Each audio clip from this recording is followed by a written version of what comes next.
नमस्कार दोस्तों, बहुत स्वागत है आप सभी दर्शकों का और आप इस वक्त देख रहे हैं केनी न्यूज।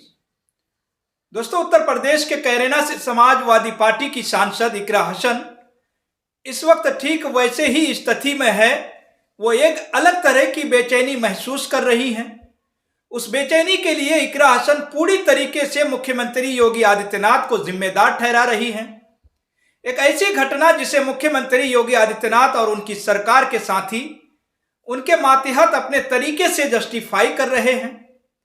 वैसी स्थिति में अब इकरा हसन अपने शब्दों में उस घटना की व्याख्या इस तरह से करती हैं, उसे जानेंगे तो वाकई आप कहेंगे कि इकरा हसन उससे खुद को कनेक्ट कर रही हैं।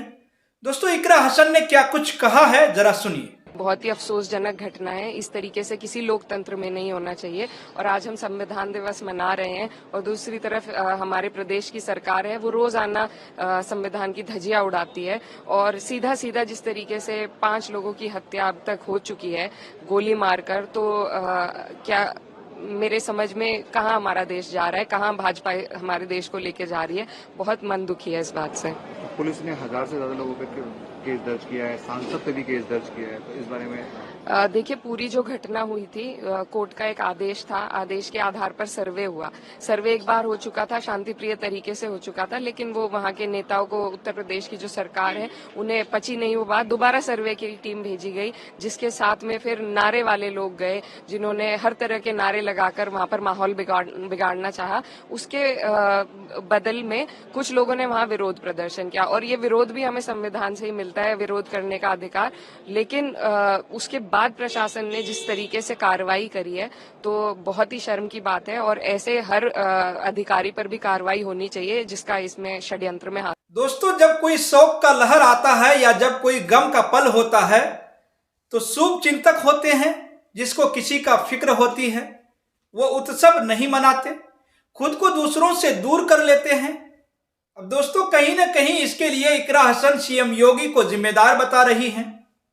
इकरा हसन जिस तरीके से इस घटना को अपने शब्दों में परिभाषित कर रही हैं, अपने शब्दों में जिस तरह से परिभाषित करती हैं, उसे ऐसा लगता है दोस्तों कि वह सीएम योगी आदित्यनाथ से आर पार के मूड में हैं। अब सीएम योगी आदित्यनाथ के खिलाफ इकरा हसन ने तीव्र शब्दों का इस्तेमाल किया। उन शब्दों को जुबान पर लाने के लिए दोस्तों हिम्मत चाहिए।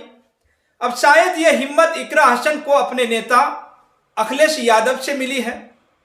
दोस्तों, 25 जनवरी 1950 को जिनमें संविधान का 26 नवंबर साल 2024 को 75वां जन्मदिन मनाया गया, इसे उत्सव का रूप दिया गया। सरकार इसे उत्साह के साथ मना रही थी, लेकिन इसी उत्सव में एक पार्टी के अगुवा से लेकर के उनके सभी सांसद नदारद रहे।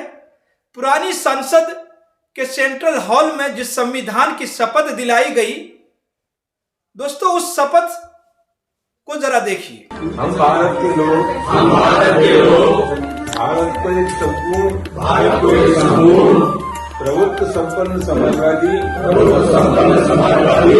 पंथ निर्देश लोकतांत्रिक गणराज्य बनाने के लिए तथा उसके समस्त नागरिकों को सामाजिक, आर्थिक और राजनीतिक न्याय, विचार और अभिव्यक्ति, विश्वास, धर्म और उपासना की शुद्धता, प्रतिष्ठा और अवसर की समता प्राप्त करने के लिए तथा उस समय व्यक्ति की गरिमा और राष्ट्र की एकता और अखंडता सुनिश्चित करने वाली बंधुता बढ़ाने के लिए दृढ़ संकल्प होकर इस संविधान सभा में आज तारीख 26 नवंबर को एतद द्वारा इस संविधान को अंगीकृत अधिनियमित और आप समर्पित करते हैं।